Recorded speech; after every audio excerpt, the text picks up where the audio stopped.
My brother forged documents and stole $180,000 using our parents' house as collateral. They almost lost everything. Update 5. Final, the house is saved. My brother is facing criminal charges. But I don't feel like we won. I've been asked to share this story by a few people who followed it when I first posted bits and pieces in legal advice forums. I'm going to tell the whole thing now because it's finally over. Legally, at least. Emotionally, I don't know if it will ever be over. I'm 36 years old. I have a decent career in logistics management in a city about 4 hours from where I grew up. I visit my parents every month, sometimes more. They're retired now. My dad is 68, my mom is 65, and they've lived in the same house for 35 years. They raised us there. They paid off the mortgage 10 years ago. That house was supposed to be their peace, their security, their legacy. My older brother is 41. He still lives in the same town as my parents. He's never really launched, as they say. Failed businesses. Bad investments. Worse decisions. And my parents, God love them, have bailed him out more times than I can count. A loan here, a gift there, co-signing things they shouldn't have. I resented it. I resented watching them dip into retirement savings to cover his mistakes while I worked my way through everything on my own. But I kept my mouth shut. You keep the peace in families. You don't say the thing that can't be unsaid. At least, that's what I told myself. I wish I had said something sooner. Maybe none of this would have happened. The discovery. 3 months ago, I drove down for my dad's 68th birthday. I had a nice dinner planned, some gifts, the whole thing. I walked into the house expecting cake and conversation. Instead, I found my mother crying at the kitchen table. My dad was sitting across from her, staring at a pile of papers like they were written in a language he didn't understand. When they saw me, my mom tried to compose herself. She's proud like that. Doesn't like anyone to see her upset. What's going on? I asked. My dad slid a letter across the table to me. It was from a bank. A foreclosure notice. The letter stated that a loan had been taken out against the house 2 years ago. $180,000. No payments had been made in 14 months. The bank was initiating foreclosure proceedings. They wanted their money or they wanted the house. We never took out a loan, my mom said, her voice breaking. We don't understand. We don't owe anyone anything. The house is paid off. It's been paid off for years. I looked at the documents attached to the letter. There was a loan agreement. There was my father's signature at the bottom. Dad, I said carefully, is this your signature? He looked at it. Really looked at it. His hands were shaking. It looks like my signature, he said slowly. But I never signed this. I've never seen this document before in my life. My mother started crying again. What's happening?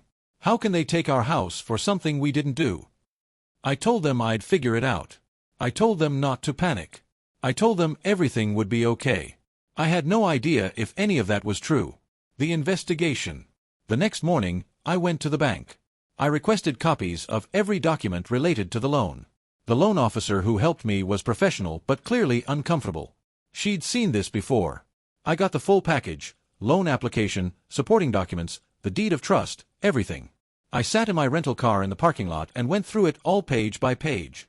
The signature on the loan documents was close to my father's. Very close. But not quite right. The way he makes his capital letters, the way he connects certain letter combinations, there were subtle differences. Differences only someone who'd seen his signature thousands of times would notice. Someone had forged it.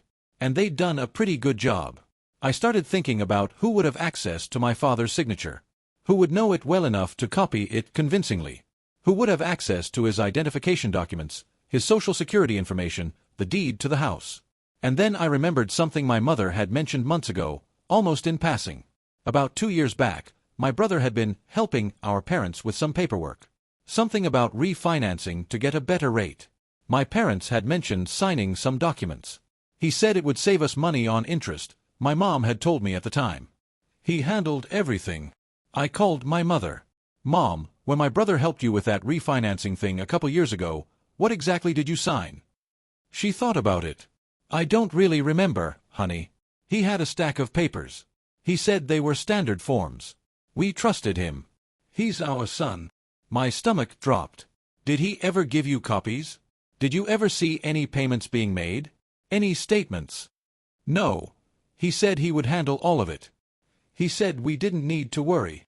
I asked her where my brother had done this paperwork. She said at their house. He'd come over with the documents already prepared. He'd told them where to sign. They'd signed. 35 years. My parents worked 35 years to pay off that house. My brother stole it in one afternoon with a forged signature. I dug deeper. I pulled records. I talked to a lawyer friend who helped me understand what I was looking at. The picture that emerged was devastating. 2 years ago, my brother had taken out a home equity loan against my parents' house. $180,000. He'd forged my father's signature on the main loan documents. He'd used real documents, my parents' IDs, tax returns, the deed, that he'd had access to during the refinancing scheme. The papers my parents actually signed. Decoys. Meaningless forms that looked official but did nothing. The real loan documents, the ones that put their house on the line, had forged signatures. My brother had taken the $180,000 in cash. And for about 10 months, he'd made the loan payments. Just enough to keep everything quiet. Then he'd stopped. Maybe the money ran out. Maybe he thought he could figure something out. Maybe he just didn't care anymore. For 14 months, the bank had been sending notices. But they'd been going to a P.O. box that my brother had set up using my parents' names. My parents never saw a single warning letter. He told them he was helping with paperwork. They trusted him. He's their son. They signed whatever he put in front of them because they never imagined their own child would steal their home. The confrontation. I didn't tell my parents what I'd found. Not yet. I needed to talk to my brother first. I drove to his apartment. He lived in a rundown complex on the edge of town. When he answered the door, he looked surprised to see me. We don't exactly have a close relationship. Hey, he said. What are you doing here? We need to talk about the loan. Something flickered across his face. Just for a second. Then it was gone. What loan? The $180,000 loan you took out against Mom and Dad's house. The one you forged Dad's signature on. The one you haven't paid in 14 months. That loan. He didn't say anything for a long moment. Then he stepped back to let me in. His apartment was a mess. Take-out containers everywhere. Stacks of papers that looked like overdue bills. This was a man whose life was falling apart. He sat down on his couch.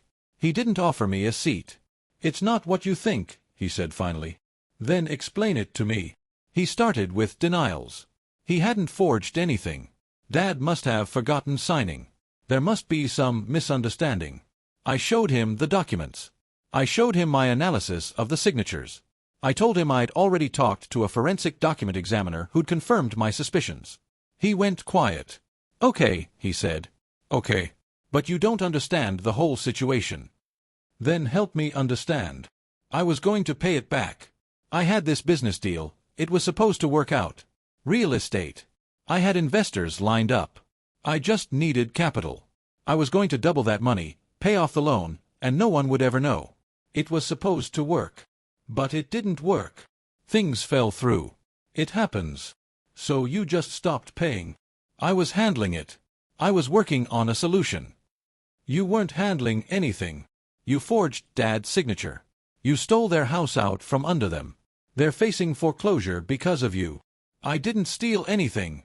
They would have given me the money anyway. They always give me money. I just streamlined the process. I stared at him. I couldn't believe what I was hearing. When I confronted him, he said, they would have given me the money anyway. That's not how it works. You don't steal and then say it would have been a gift. They didn't give you the money, I said, trying to keep my voice steady. You took it. You forged documents. You committed fraud. Do you understand that you committed multiple felonies? Don't be dramatic. Dramatic. Mom and Dad are about to lose their house. The house they've lived in for 35 years. The house where they raised us. Where are they supposed to go? They're retired. They can't just start over. They'll be fine. You'll help them. You've always been the good son. That hit something in me. All those years of watching him take and take and take while I kept quiet. All those times my parents made excuses for him. And now this. What happened to the money? I asked. He shrugged. Investments. Business expenses. It's gone. All of it. Most of it. And you thought, what? That this would just go away. That no one would notice when the bank took the house. He didn't answer. I need you to come with me to Mom and Dad's, I said. We need to tell them the truth. And then you need to work with me and a lawyer to figure out how to fix this. He laughed. Actually laughed. I'm not doing that. I'm not going to sit there while you play hero and everyone cries about poor Mom and Dad. Figure it out yourself. You always do. You're seriously not going to help? What do you want me to do? I don't have $180,000. I don't have anything. You want me to go to jail? Would that make you happy? I want you to take responsibility. I want you to help save Mom and Dad's house. He stood up and walked to the door. He opened it. We're done here. I've got nothing else to say to you. He said, I don't understand pressure. I understand pressure. I don't understand stealing from your own parents and sleeping fine at night. Update 1. The legal battle begins. It's been 3 weeks since I discovered what my brother did. I've barely slept. I've taken a leave of absence from work.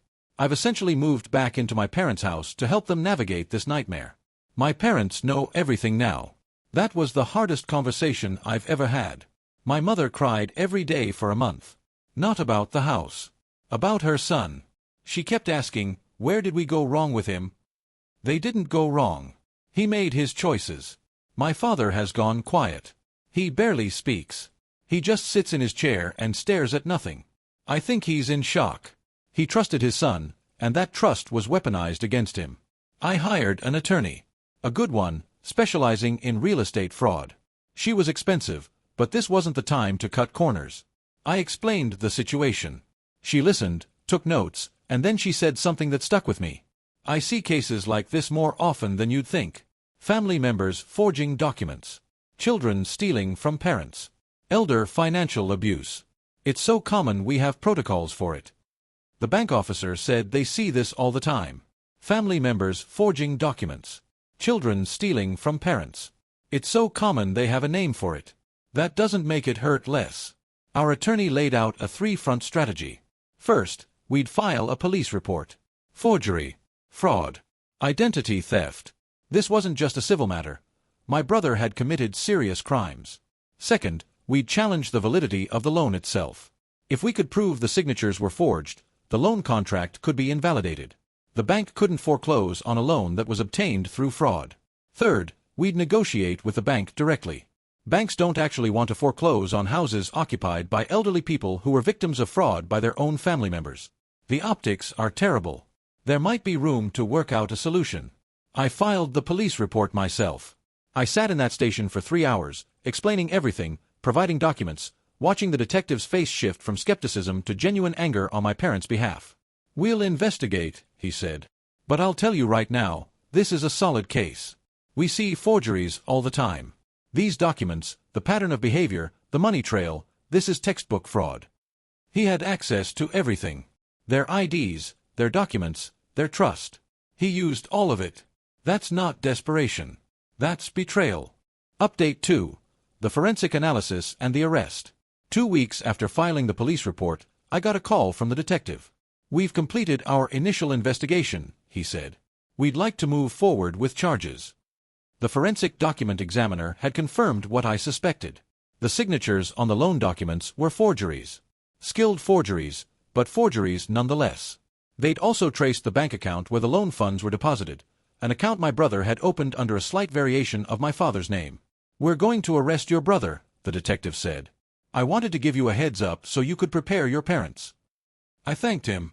And then I went to tell my parents that their son was about to be arrested. My mother took it worse than I expected. She didn't cry this time. She just went very still and said, I need to call him. I need to warn him. Mom, you can't do that. He's my son. He stole from you. He put your house at risk. He's been lying to you for 2 years. But he's still my son. That's the thing about parents. Even when their children destroy them, they can't stop loving them. It's not rational. It just is. I convinced her not to call. But it broke something in her, I think. Having to choose between protecting herself and protecting him. My brother was arrested 2 days later. The charges were forgery in the first degree, fraud, and identity theft. Bail was set at $50,000. He couldn't post it. He sat in jail for 3 days before a friend bailed him out. He didn't call my parents. He didn't reach out to me. He just disappeared. The attorney had better news. The bank was willing to pause the foreclosure proceedings pending the outcome of the criminal case. More importantly, they were open to discussing the validity of the loan. If we can prove the loan was obtained through fraud, they'll have to void it, she explained. They can't enforce a contract that was never legitimately entered into. The debt would become your brother's personal obligation, not a lien against your parents' house. It was the first real hope we'd had. Update 3. The bank negotiation. The next month was a blur of meetings, phone calls, and paperwork. Our attorney went to war with the bank. She submitted the forensic document analysis. She provided the police report. She gathered affidavits from my parents attesting that they had never applied for or received any funds from this loan. The bank pushed back initially. They disbursed $180,000 based on these documents. They wanted their money. They suggested my parents must have been in on it. Maybe this was all a scheme to avoid repayment. Our attorney destroyed that argument. She showed my parents' pristine credit history, their consistent financial behavior for decades. The fact that they had no need for a loan, their house was paid off, their retirement funds were intact. There was no logical reason for them to take out this debt. She also pointed out that the bank had failed in its due diligence. The loan officer who processed the application had cut corners. He'd accepted documents that should have raised red flags. He'd never once spoken directly to my father to verify his identity. The bank's legal team got very quiet after that. An internal investigation revealed that the loan officer in question had a pattern of expediting loans without proper verification. He'd been doing favors for my brother, who he knew socially, in exchange for what the investigation delicately called considerations. That loan officer was fired. And suddenly the bank became much more cooperative. After 6 weeks of negotiation, we reached an agreement. The bank would void the fraudulent loan. They would remove the lien from my parents' property. In exchange, they would pursue my brother personally for the $180,000, plus interest and fees. My parents' house was safe. When I told them, my mother actually collapsed. My dad caught her. They just held each other and cried. 35 years of their lives, almost stolen, and now returned. But there was no celebration. How could there be?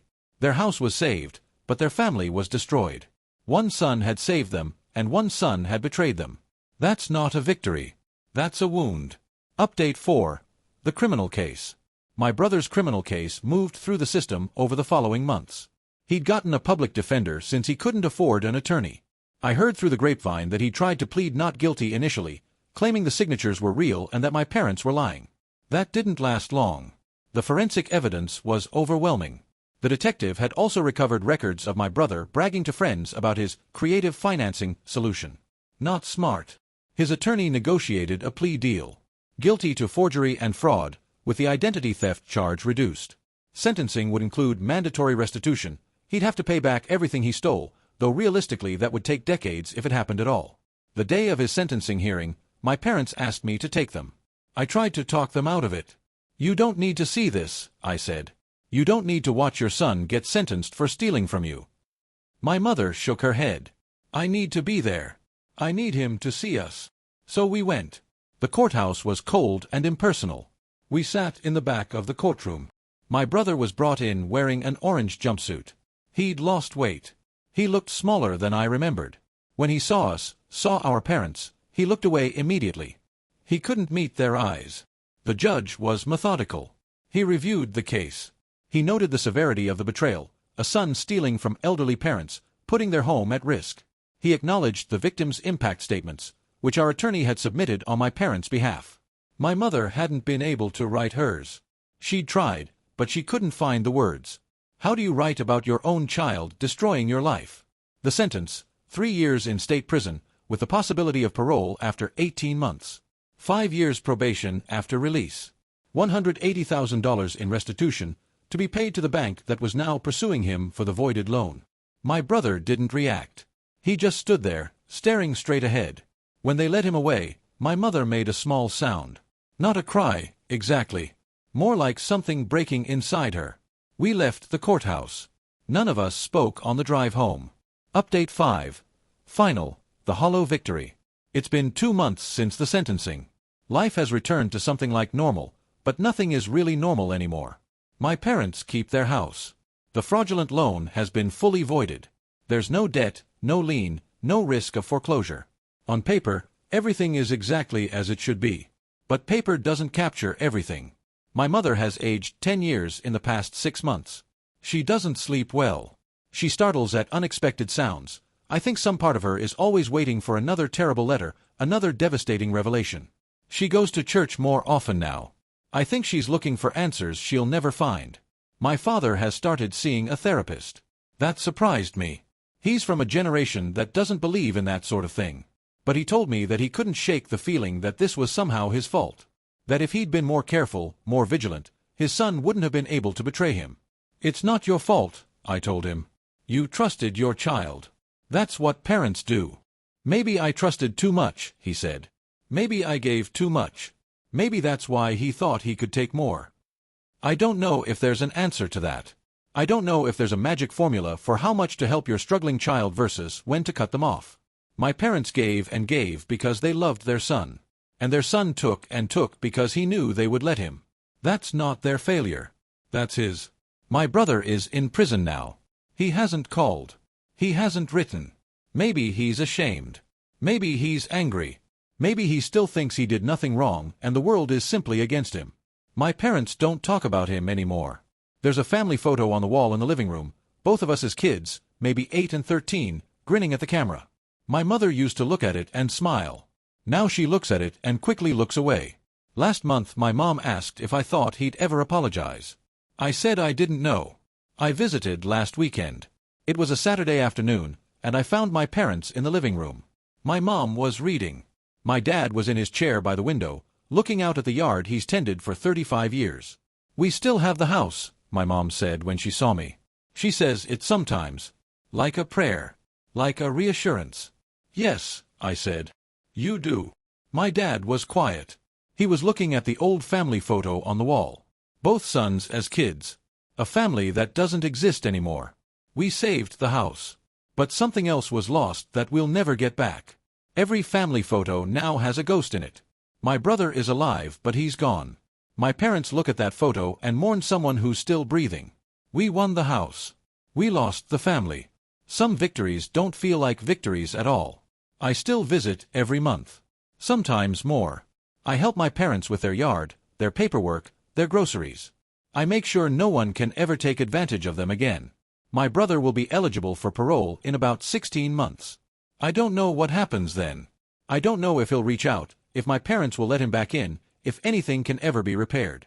But I know this, an apology won't give them back the 2 years of fear. It won't erase seeing their son in handcuffs. It won't unwrite the forged signatures or unfeel the terror of almost losing everything. Some things you can't refinance. Some debts you can't repay. He took more than money. He took their peace. He took their trust. He took their faith in their own child. And I don't know if they'll ever get that back. TLDR, my brother forged our father's signature on loan documents, stole $180,000 using our parents' house as collateral, and disappeared. Parents faced foreclosure on the home they'd lived in for 35 years. I investigated, discovered the fraud, filed a police report, hired an attorney, and fought on multiple fronts. The loan was voided because it was obtained through forgery. My brother was arrested and eventually sentenced to 3 years in prison. My parents kept their house, but our family is destroyed. It doesn't feel like winning.